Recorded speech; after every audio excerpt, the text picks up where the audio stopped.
매일 아침 책 읽기로 하루를 시작하는 행복 습관, 미라클 독서입니다. 오늘 함께 읽어볼 책은 부동산 투자 수업 실전편, 부동산 읽어주는 남자 정태익 지음, 리더스 북에서 펴낸 책입니다.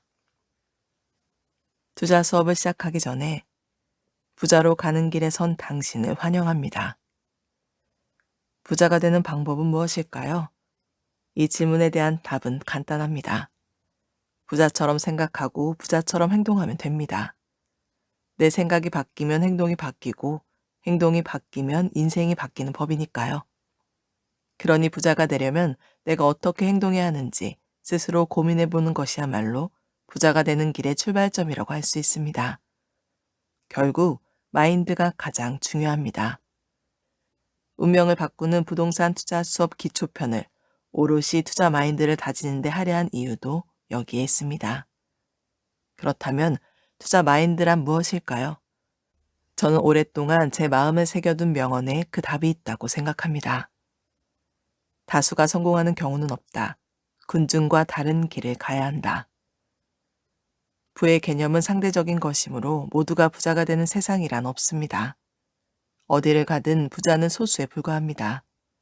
그 중에서도 스스로 부를 이루어낸 사람들에게서 찾아볼 수 있는 유일한 공통점은 남들과 다른 선택을 해왔다라는 것입니다. 대부분이 택한 길, 내가 옳다고 배운 길이 사실은 잘못됐음을 인정하고 보다 험난한 길을 택할 수 있는 결단력, 그 힘든 길을 끝내 걸어가는 의지야말로 단단한 투자 마인드라 할 수 있죠. 이런 마인드를 갖추지 못한다면 그 어떤 지식과 정보, 기술도 소용없습니다. 투자를 시작조차 할 수 없을 테니까요. 부디 1권, 기초편이 투자에 대한 당신의 생각을 완전히 바꾸는 시작점이 되었기를 바랍니다. 나에게 맞는 부동산 전공 과목을 찾자. 하지만 마인드만으로 성공하는 투자란 없습니다. 결국은 지식과 경험, 기술이 투자를 완성합니다. 운명을 바꾸는 부동산 투자 수업 실전편은 1권에서 쌓은 탄탄한 마인드에 기술을 더해주는 책입니다. 이권을 집필하기에 앞서 많은 고민을 했습니다. 일단 다양한 부동산 투자 분야 중 무엇을 다룰지가 관건이었죠. 아파트, 오피스텔, 빌라, 재개발, 재건축, 경매 등 부동산 투자에도 다양한 종목이 있고 각각의 접근법이 모두 다르기 때문입니다. 무엇을 어디까지 설명해야 하는지가 매우 중요한 문제였죠. 그리고 이렇게 결론 내렸습니다. 초보 투자자가 자신에게 맞는 투자의 길을 찾을 수 있도록 다양한 종목을 소개해서 스스로 선택할 수 있게 하자. 즉, 각자가 자신에게 맞는 투자의 방향을 설정할 수 있게 하자라고 말입니다. 자신에게 맞는 투자가 중요하다고 했는데 당연한 이야기입니다. 부동산만 해도 수많은 투자 방법과 분야, 상품이 있는데 모든 것을 다 잘하려다 보면 하나도 제대로 하지 못하기 때문입니다. 그래서 나에게 맞는 투자법을 찾는 것이 중요하죠.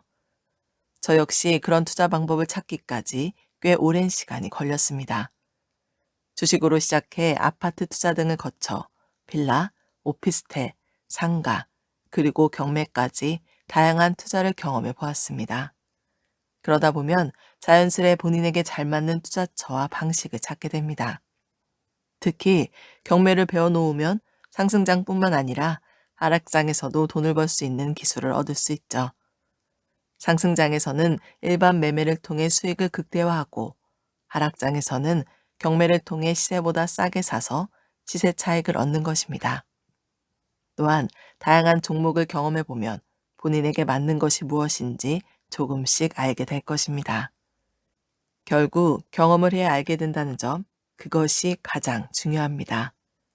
기초편을 통해 마인드를 갖췄다면 이제 자신에게 맞는 투자 방법을 찾아내고 기술을 쌓아 올릴 시간입니다. 먼저 7부에서는 마인드를 다시 한번 다잡고 나의 투자 플랜을 점검해 볼 예정입니다. 8부에서는 모든 부동산 투자의 기초가 되는 입지 분석을 알려드리겠습니다. 여기서는 주택 투자에 한해 서울과 수도권, 지방으로 나누어 설명했습니다.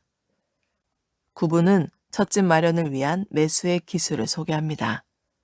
그 다음부터는 본격적으로 투자 종목과 그에 맞는 기술을 소개합니다. 10부는 아파트 투자를, 11부는 초보 투자자가 해볼 만한 비아파트 투자를 이야기합니다. 12부는 경매의 기술을 다룰 예정입니다. 어떻게 하면 부자가 되고 싶은 분들을 도울 수 있을까 하는 마음으로 두 권의 책에 담을 내용을 열심히 선별하고 고민하고 집필했습니다. 10여 년에 걸친 투자자로서의 철학, 처음 투자를 시작하는 분들께 드리고 싶은 당부, 이것만은 알고 시작하라라는 최소한의 주의사항을 알린다는 소개의 목적이 이루어지길 간절히 바랍니다. 이 책을 통해 자신에게 맞는 부동산 전공 과목을 찾아내어 부자로 가는 길에 서기를 기원합니다. 부자로 가는 문을 활짝 열어젖힌 여러분을 진심으로 환영합니다. 전재산 1억. 내 집 마련과 투자 중 무엇이 정답인가?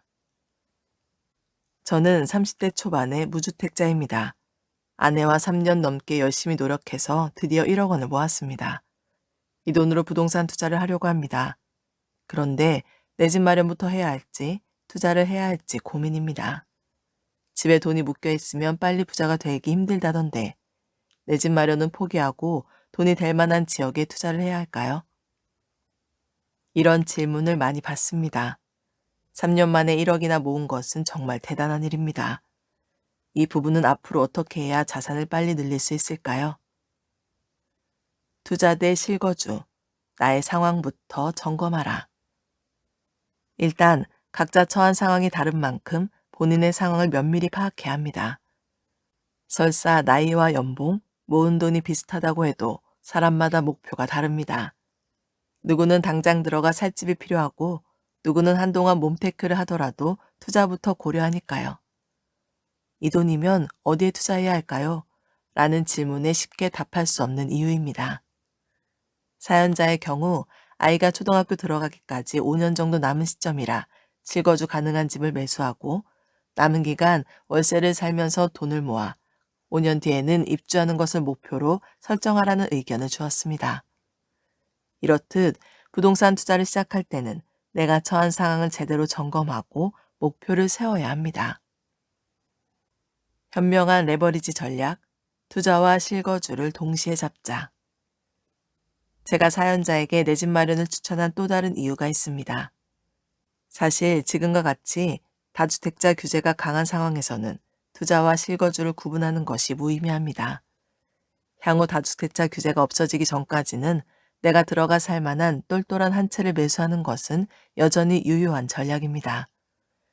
직접 실거주를 할 수 있는 집을 사서 주거 안정성을 찾고 집값 상승도 기대하는 거죠. 1주택자는 각종 규제에서 비교적 자유롭게 가능한 일입니다. 이 전략의 핵심은 레버리지에 있습니다. 부자가 되려면 내가 할 수 있는 한 최대의 레버리지를 일으켜야 한다는 사실을 앞서 기초편에 말씀드렸죠. 대출은 두려워해야 할 대상이 아니라 제대로 활용해야 할 레버리지라고 강조했습니다. 지금 다주택자에 대한 대출 규제는 매우 철저하지만 실수요자인 무주택자의 대출은 조금 더 수월합니다. 6억 원 이하 저가주택의 경우 더욱 그렇습니다. 1억 원대의 투자금으로 보금자리론 같은 주택담보대출을 이용하고 거기에 신용대출을 더하면 4에서 5억 원대의 아파트를 매수할 수 있죠. 참고로 지금 내 상황에서 얼마나 대출 레버리지를 활용할 수 있는지, 그리고 현재 대출 규제에 무엇이 있는지에 대해서는 뒤에서 자세히 설명하겠습니다. 레버리지를 최대로 끌어올리는 또 다른 방법. 사연을 보낸 분이 할 수 있는 또 다른 선택은 전세 레버리지를 활용하여 나중에 실거주할 주택을 미리 사놓는 것입니다. 전세 레버리지란 전세가와 매매가의 차익으로 집을 매수하여 전세금을 레버리지로 삼는 것을 말합니다. 예를 들어 7억 원의 아파트의 전세가 5억 5천만 원이라면 내 돈 1억 5천만 원으로 전세를 끼고 주택을 매수할 수 있습니다. 1억 원을 모은 사연자는 5천만 원의 추가 대출만으로도 7억 원의 아파트를 살 수 있는 거죠. 그 뒤 실거주할 때까지 저축을 통해 자금을 모으면 됩니다. 실거주 시점이 되면 그동안 모은 자금에 전세 태거 자금 대출을 받아서 임차인에게 전세금을 돌려주면 되고요. 이러한 방식으로 전세 레버리지를 활용하여 집을 매수했을 때의 장점은 분명합니다. 현재 내가 가진 자금으로 매수할 수 있는 주택보다 더 비싼 금액의 주택을 살 수 있다는 것이죠. 높은 가격의 집을 살 수 있다는 말은 더 좋은 입지에 똘똘한 한 채를 매수할 수 있다는 뜻입니다. 이는 세입자의 전세 자금을 활용했기에 가능한 일이죠. 이런 방식으로도 내 집 마련을 할 수 있습니다. 나의 능력 안에서 레버리지를 최대한 활용해야 더 빠르게 자산을 늘릴 수 있다는 것. 이것이 바로 투자의 핵심입니다. 손해보지 않는 부동산 투자법은 부동산 투자를 해보고 싶어요. 그런데 투자했다가 종잣돈을 잃을까봐 너무 걱정이 됩니다. 처음으로 투자를 해보려고 할 때 두려움을 이해합니다. 하지만 아무것도 하지 않으면 언제까지 지금의 평범한 삶을 유지할 수 있을까요? 평범한 직장인의 연봉 상승액과 은행 이자로는 인플레이션을 절대로 감당하지 못합니다. 인플레이션의 벽을 넘지 못하면 지금 누리는 평범한 삶을 지키기 힘들지도 모릅니다. 그럼 이제 이런 질문이 나올 차례입니다. 손해 안 보는 투자 방법이 있나요? 실망하실 수도 있지만 저는 그런 투자 방법은 없다고 말합니다. 투자는 필연적으로 리스크를 짊어지는 행위입니다. 우리 시대의 가장 위대한 투자자로 불리는 워런 버핏도 손해를 볼 때가 있죠. 리스크를 짊어질 각오가 없다면 투자를 시작할 수 없습니다. 단, 그런 피해를 최소화하는 방법, 그러니까 리스크를 줄이는 방법은 있죠. 잃을 때는 적게 잃고 벌 때는 많이 버는 방법 말입니다.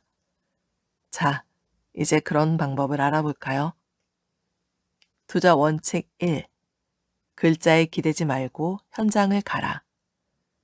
당연한 이야기지만 어떤 투자를 하든 공부를 철저히 해야 합니다. 그런데 부동산 공부에 대해 오해해서는 안 됩니다. 부동산 커뮤니티에 올라온 게시글을 빠짐없이 읽는다거나 부동산 관련 기사를 매일같이 본다거나 유튜브를 열심히 챙겨보는 것은 엄밀히 말해 진짜 부동산 공부가 아닙니다. 진짜 부동산 공부는 글자가 아닌 현장의 말에 있습니다. 투자를 하기 전에 직접 해당 지역을 탐방하는 것을 임장이라고 합니다. 글 속에 갇혀 있지 말고 세상 바깥으로 나와 현장에서 경험을 쌓아야 합니다. 내가 살고 싶은 지역이나 관심 있는 곳에 직접 가서 내 눈으로 확인하는 겁니다. 이 지역은 다른 곳에 비해 어떤 점이 좋은지, 인프라는 잘 갖춰져 있는지, 안전한 동네인지, 어떤 아파트가 이 지역의 대장 아파트일지 내 발로 걸어 다니며 치열하게 조사해야 합니다. 초보자에게는 쉽지 않을 수도 있지만 근처 중개사무소에 들러 중개사와 이야기도 많이 나눠봐야 합니다. 요즘 이 지역의 분위기가 어때요? 투자를 하고 싶은데 괜찮은 매물이 있나요? 이 아파트는 왜 바로 옆동의 아파트에 비해 저렴하죠? 하는 식으로 질문을 해보는 겁니다. 내 집 마련의 경험이 없는 초보자에게 중개사무소 문을 열고 들어가는 일이 얼마나 어려운지 잘 압니다. 하지만 투자자라면 앞으로 문턱에 닳도록 들어가야 할 곳이 중개사무소이니 연습을 통해 현장 방문에 익숙해져야만 합니다. 현장에서 느끼고 배울수록 부동산 투자의 성공 가능성을 높일 수 있습니다. 이론 공부만으로는 투자의 절반도 채 이해하지 못한다고 단언할 수 있습니다. 직접 현장을 찾아 정보를 취합하고 여러 지역을 다니면서 다양한 물건을 비교 검토하는 과정이 필요합니다. 그리고 꼭 비싼 물건이 아니더라도 적은 금액으로 할 수 있는 투자를 해봐야 합니다. 실거주용 물건을 사거나 적은 돈이 들어가는 투자용 물건, 둘 중 하나로 시작해야 첫 발을 뗄 수 있습니다. 경험해보지 않으면 절대 알 수 없는 것이 바로 부동산 투자입니다. 투자 원칙 2. 남들이 싫어하는 것을 대신하라. 투자에는 크게 두 가지 방법이 있습니다. 하나는 남들이 좋아하는 것을 한 발 앞서서 하는 투자고 또 다른 하나는 남들이 싫어하는 것을 대신하는 투자입니다. 전자는 필히 날카로운 감각을 갖추고 있어야 합니다. 미래 남들이 무엇을 좋아할지 간파하려면 트렌드와 시대의 변화를 읽을 줄 알아야죠. 초보자에게는 조금 벅찬 일입니다. 그렇다면 남들이 싫어하는 것을 대신하는 투자는 어떨까요? 앞장에서 이야기한 경매 투자도 그 예가 될 수 있습니다. 대부분이 꺼리는 물건들이 있는 시장에서 복잡한 경매라는 절차를 거쳐야 하는 투자니 말이죠. 낡은 빌라, 구축 아파트 투자도 마찬가지입니다.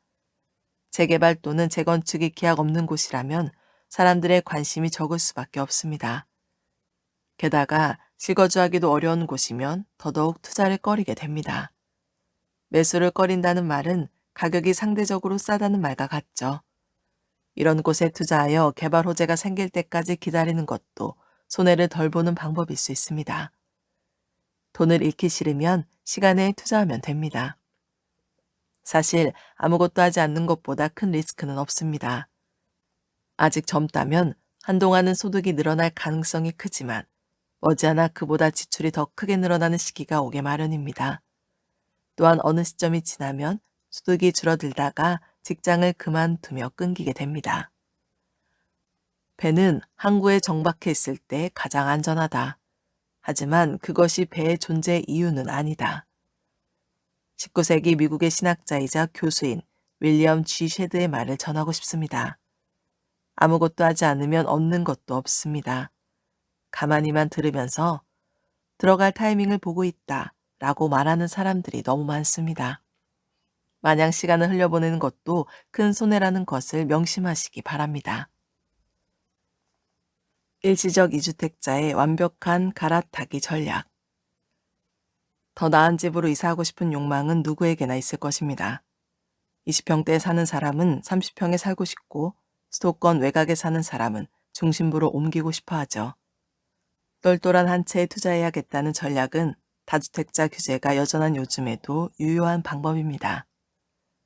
문제는 1주택자로서 갈아타기를 할 때 내 소유의 집에 살면서 이사갈 집을 미리 구하는, 즉 잠깐이지만 두 채를 소유하는 상황이 생기는 겁니다. 이른바 일시적 이주택자가 되는 것이죠.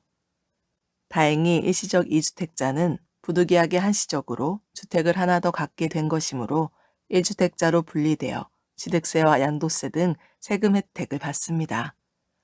물론 일시적 이주택자가 갖춰야 할 조건에 대해서는 미리 알아두고 확인해야 합니다.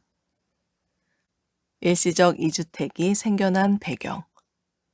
지금 살고 있는 집을 팔고 새 집을 매수하면 계속 1주택자를 유지할 수 있는데 왜 일시적으로 2주택자가 되는 상황이 생길까요? 그건 집이라는 특수성 때문에 그렇습니다. 집에는 집주인이나 세입자가 거주합니다. 그중 임차인들은 주택임대차보호법으로 계약기간을 보호받죠. 이러한 상황에서 갈아타기를 하려는 사람에게 일시적으로나마 이주택을 허용하지 않는다면 어떻게 될까요? 먼저 내 집을 판 뒤에 빈집을 매수해야 하는데 시기가 딱 맞아떨어지기가 아주 어렵겠죠. 따라서 집을 팔고 짐은 보관소에 맡긴 뒤 숙박업소에 살면서 빈집을 구해야 하는 상황이 됩니다. 국민들이 이런 불편을 감수할 필요는 없기에 나라에서도 일시적 이주택을 허용해 주는 것입니다. 추가로 집을 먼저 매수하고 그 집의 거주자가 나가는 시기에 맞춰 이사를 가라는 취지죠. 이는 부득이하게 주택 두 채를 보유하는 것에 해당하므로 취득세, 양도세 등 다주택자 규제가 중과되지 않는 혜택을 받습니다. 위의 표를 통해 일시적 이주택자의 취득세 중과 배제 요건을 확인해 봅시다. 예를 들어 내가 현재 조정지역에 살고 있고 더 좋은 집으로 이사가기 위해 조정지역의 주택을 매수한다고 가정해 보겠습니다. 이때는 종전주택을 1년 이내에 처분한다는 조건으로 새로운 주택의 취득세 중과를 피할 수 있습니다. 또한 종전주택의 양도세, 비과세 혜택도 받을 수 있는데 기본적으로 비과세를 받으려면 종전주택을 취득한 날부터 1년 이상 지난 뒤에 신규 주택을 취득해야 한다는 조건이 따릅니다. 또한 양도일의 종전주택은 2년 이상 보유하고 있어야 합니다. 조정지역이라면 취득하고 2년간 보유 및 거주 조건까지 갖춰야 합니다. 여기에 종전주택 취득 시점과 조정지역 여부에 따라 비과세 요건이 달라지니 오른쪽 표를 꼼꼼히 따져봐야 합니다. 여러 번 개정을 거듭하며 규제가 매우 복잡해졌기 때문에 너무 어렵게 느껴질지도 모릅니다. 하지만 일시적 이주택 혜택을 받기 위해서는 위의 사항을 모두 체크해야 합니다. 일시적 이주택자가 반드시 알아야 할 3가지. 일시적 이주택자가 되기 전에 알아두면 좋은 몇 가지 사항이 있으니 참고하면 좋겠습니다. 1. 욕심부리다가 시기를 놓친다. 조정지역의 경우 취득세 중과를 피하려면 새로운 주택을 매수한 뒤에 종전주택을 1년 이내에 매도해야 합니다. 만약 그 기간 안에 종전주택을 매도하지 못하면 취득세 중과는 물론이고 양도세까지 과세되므로 큰 손해를 볼 수 있습니다. 사실 부동산 상승기에는 기존 주택을 한두 달이라도 늦게 매도하고 싶은 마음이 들게 마련입니다. 한 달 사이에도 집값이 뛰고 있으니 조금이라도 더 높은 가격에 매도하고 싶죠. 그러나 미루는 사이에 집이 제때 팔리지 않으면 세금 부과로 인해 큰 손해를 볼 수 있습니다. 시한이 다가올 때 갑작스런 규제나 시장 변화가 생긴다면 급매나 심지어 급급매로 싸게 팔아야 하는 일도 생깁니다. 그러니 아무리 늦어도 매각기한 6개월 전에는 집을 팔기 위해 시장에 물건을 내놓아야 합니다. 2. 전세 낀 매물을 매수할 때 2+2 쿠폰을 유의하라. 새로 이사갈 집을 먼저 매수하는 경우에 주의할 점이 또 있습니다. 전세 낀 물건을 매수하는 경우에는 세입자의 전세 계약 2년이 종료된 뒤 입주할 수 있습니다. 그런데 최근에는 제도적으로 임차인 권리가 보호 강화되면서 기존 임차인을 내보내는 과정에서 분쟁이 발생할 소지가 있습니다. 예를 들어 갑자기 임차인이 2+2 쿠폰이라고 불리는 계약갱신 청구권을 쓰겠다고 주장하는 경우가 있습니다. 집주인이 실거주할 목적이면 임차인은 이를 요구할 수 없는데도 말입니다. 막무가내로 나가지 않겠다는 임차인을 만나면 정말 당혹스러워집니다. 법적으로 권리가 없다고 말해주고 소송을 한다고 해도 무작정 버티면 단기간에 해결되지 않습니다. 승소는 둘째치고 당장 기존 집을 매각해야 하는데 오갈 곳 없는 처지가 될 수도 있죠. 갈아타기를 할 때는 이렇듯 다양한 경우의 수를 고려하여 매수와 매도 계획을 세우기를 추천합니다. 3. 재산세와 종부세를 줄이려면 6월 1일을 기억하라. 부동산 보유와 관련된 세금으로 재산세와 종부세가 있습니다. 소유권을 가진 부동산에 대해 내는 세금인데 그 기준일이 매년 6월 1일입니다. 예를 들어 5월 31일에 잔금을 치르고 집을 매수하게 되면 매수인인 내가 재산세와 종부세를 내야 하지만 6월 2일에 샀다면 이를 모두 이전 소유권자가 내게 됩니다. 갈아타기를 준비하고 있다면 6월 1일 이전에 원래 가진 집을 매각하거나 그 이후에 새로운 집을 매수하는 것이 유리합니다. 집은 언제 팔아야 하는가? 모든 사람이 궁금해하는 것이 언제 사서 언제 팔아야 할까입니다. 가장 원하는 바는 바닥에 사서 꼭지에 파는 것이지만 쉬운 일이 아니죠. 언제 어떻게 사야 하는지는 앞에서 계속 이야기했으니 이제 파는 이야기를 해보겠습니다. 투자 목적으로 주택을 매수하고 난 뒤 최대 고민은 언제 팔아야 할까입니다. 심지어 매수하자마자 매도를 걱정하는 분도 있습니다. 저는 부동산 투자에서 매도 시기는 이미 매수할 때 정해진다고 생각합니다. 그 말은 반대로 말하면 언제 팔 것인지 출구 전략을 세운 뒤에 매수해야 한다는 의미이기도 합니다. 안 팔아도 되는 집을 사는 것이 먼저다. 집을 사고 나서 불안한 마음이 들고 언제 팔아야 하는지 고민하는 사람들은 매수하기 전에 언제 팔 것인가를 생각해보지 않은 경우가 많습니다. 물건의 가치와 미래 가능성을 진지하게 공부하고 고민한 뒤에 결정했다면 불안할 일은 없을 것입니다.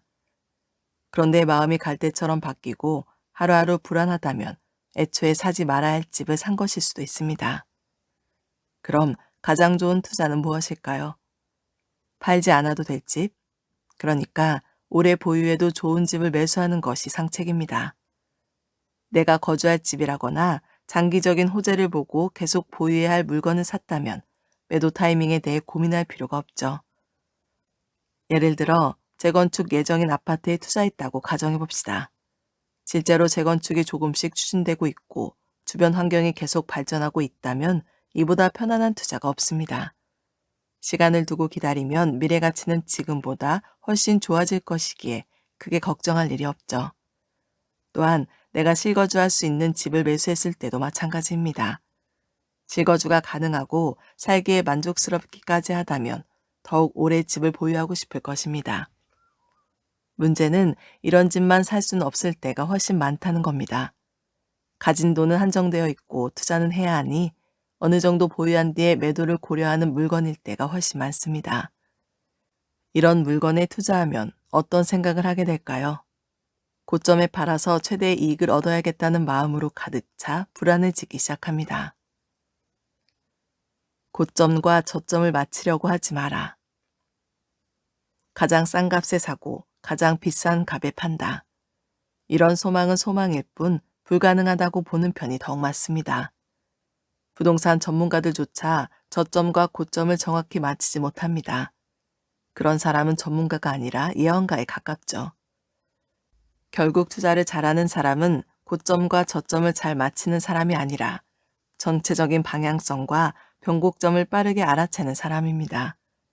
그러니 초보 투자자일수록 더더욱 집값의 저점과 고점 같은 것을 예측하려고 해서는 안 됩니다. 그보다 전체적인 방향성을 믿고 투자해야 하죠. 집값이 상승하는 상황이라면 나도 같이 투자를 해야 합니다. 저점을 잡으려다가 상승기 전체를 놓쳐버릴 수 있기 때문입니다. 그럼 어떻게 변화의 방향성을 꿰뚫어 볼 수 있을까요? 투자자라면 다음의 사항들을 항상 체크해야 합니다. 1.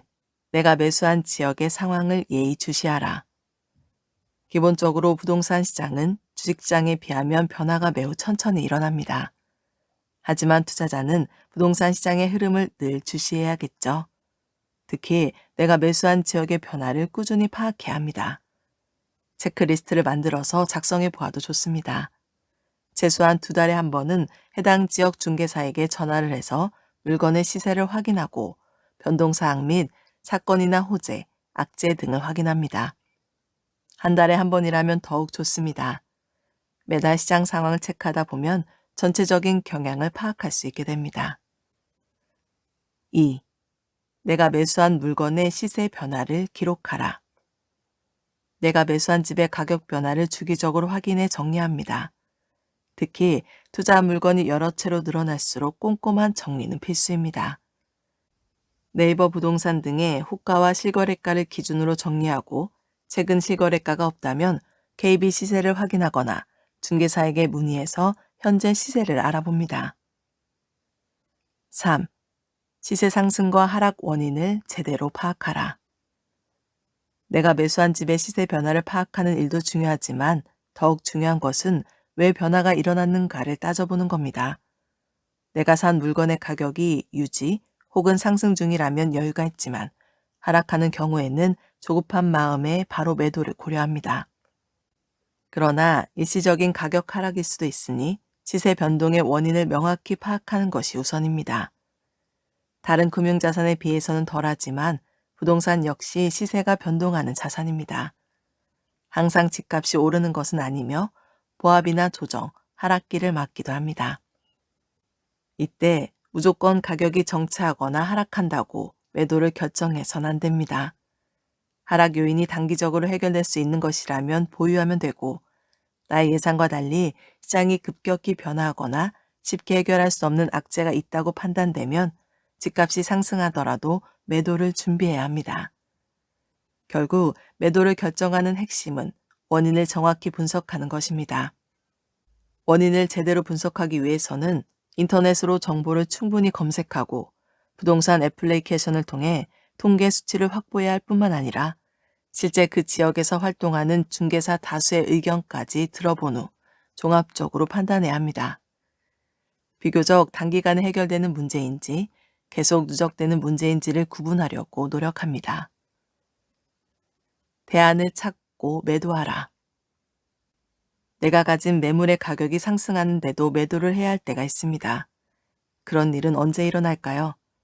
바로 내가 소유한 물건 외에 더 나은 대안을 찾았을 때입니다. 현명한 투자자는 부동산 상승기에도 하락기에도 투자할 최적의 대상을 찾고 있어야 합니다. 더 나은 투자 대상을 찾았다면 기존의 집을 매도하고 새로운 집을 매수하면 됩니다. 이때가 바로 기존 집을 매도하는 최적의 타이밍입니다. 우리는 더 나은 투자 대상을 찾아내는 눈을 기르기 위해 공부합니다. 부동산 투자는 결국 많이 쌓는 쪽이 성공할 확률이 높습니다. 이론적인 지식을 더 많이 쌓고 현장에서 보고 들으며 직접 투자의 경험을 쌓아야 합니다. 그럼 전체 시장의 흐름을 예측할 수 있는 눈이 생기고 변화에 유연하게 대응하면서도 쉽게 흔들리지 않는 안정감이 생깁니다. 투자금을 모으고 있는 분부터 이미 집을 보유한 분까지 모두 더 나은 대안을 위한 공부를 끊임없이 해야 합니다.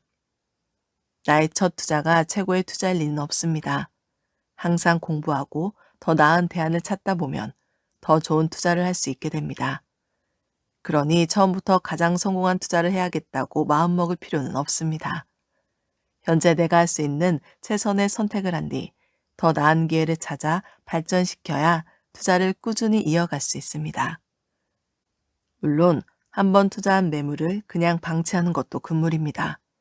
항상 나의 선택이 잘못되었을 수도 있다는 마음으로 지속적으로 살피고 대안을 찾아보세요.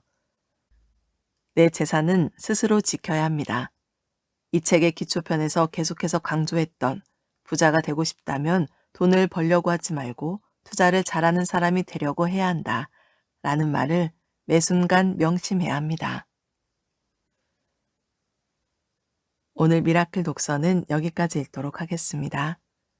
오늘도 함께 해주셔서 감사합니다.